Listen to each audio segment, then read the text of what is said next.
Hello basketball coaches and basketball players, my name is Alan from Al's Basketball Training, and today I am going to show you my top 5-out basketball plays against the 2-3 zone defense.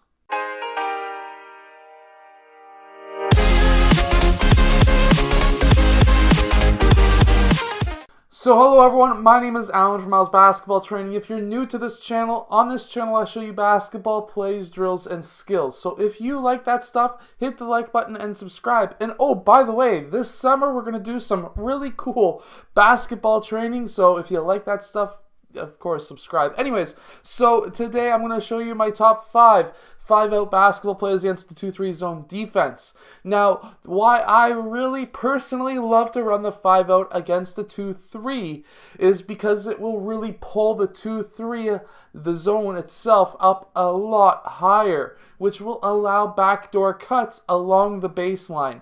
So let me show you some really good plays that you'll love down on the clipboard. So let's get down to it. So as I was saying, basically against the 2-3, most 2-3 teams will be running the point guards and the shooting guards right up top and double teaming your guard, which will leave these wings wide open, which is why it will bring the 2-3 up a lot higher. Now, if this is the case, you can run some quick set plays. And what I mean by this is just quick and simple back screens on these wings, and they can cut down, and this could be a lob pass to one of those two players.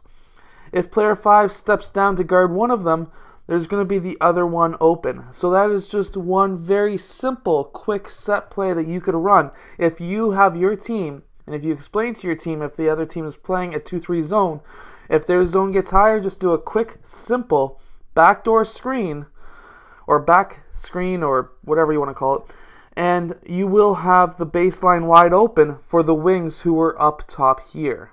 Now, a second set play that you could run is if they're a little bit lower and these wings are open, what you could do is pass to one of the wings, which is going to bring that player over.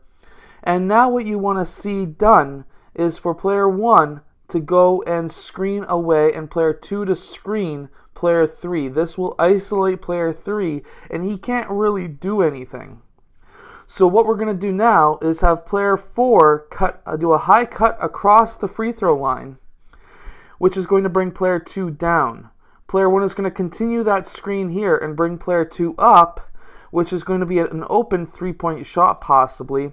Now, if player 2, for example, recovers to player 2 red, so that now player 2 red cannot go and shoot that 3, what you want to have done is now a pass to the high post, which is going to bring this player and this player up, which will now allow the backdoor cut for player 5 along the baseline for an easy layup, or if you're older, a nice easy dunk. Now, in our third play, this is going to be very tricky but very handy. So what we're going to have is player 3 running up to player 1. This is going to be a somewhat of a dribble handoff. Player 1 is going to use, or is going to screen on player 1 at the same time, which is going to have player 2 follow player 3 over to this wing. Now this is going to be a dribble handoff a second time with player 2, which is going to bring player 2 blue up as well. We're going to have player 3 cut towards that high post, which is what we want, because now these players are occupied with these top guards. And what we're going to have now is just a pass to the high post, which is going to be most likely bringing up the post and possibly player 3 as well.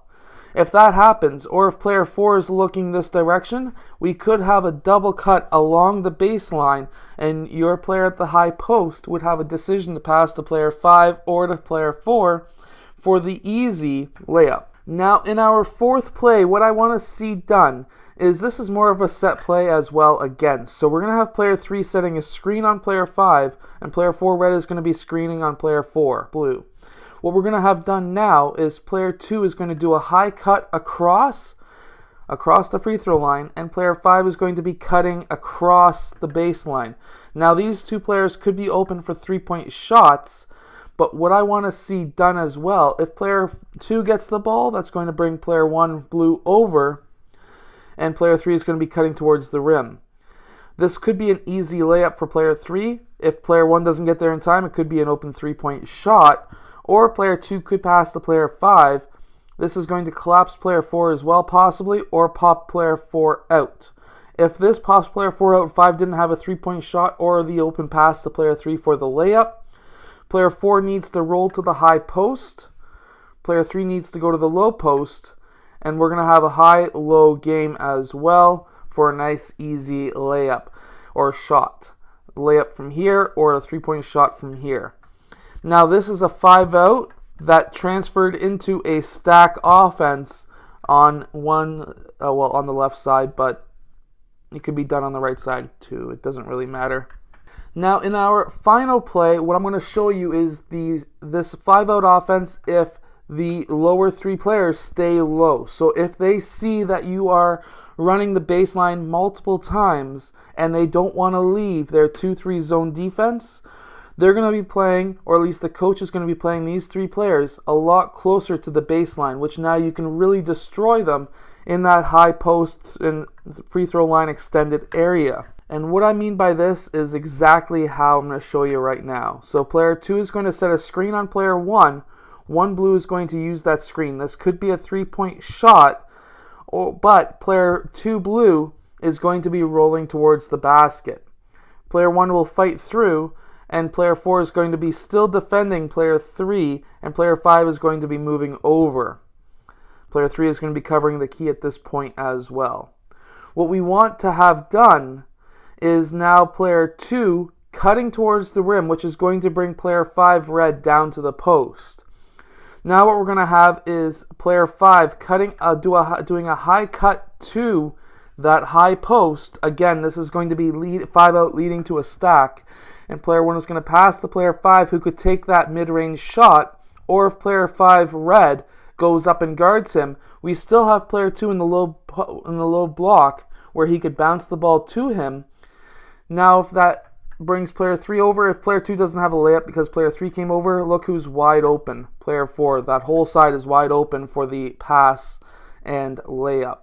Now, a few of these are basketball plays. The others are mostly just strategies. The first two is mostly just a strategy, not necessarily a basketball play, at least in my books. But I like to teach my team, if they see a 2-3 zone defense, go straight to 5-out and attack those baselines. If they start seeing and they don't want to leave their 2-3 and they start seeing that I'm attacking the baseline and they start moving their 3 players closer to the baseline, I am totally going to be either running a 5-out to a stack or cutting that using the high post as an option to score easier points.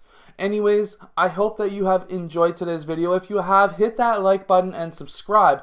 I do post new videos every single day, so I hope to see you guys again tomorrow. Basketball players or basketball coaches that have players who are looking to get recruited, I can help you get recruited. First of all, you need a highlight tape, and I can help you with that in the link in the description below. Just look for the highlight tape link.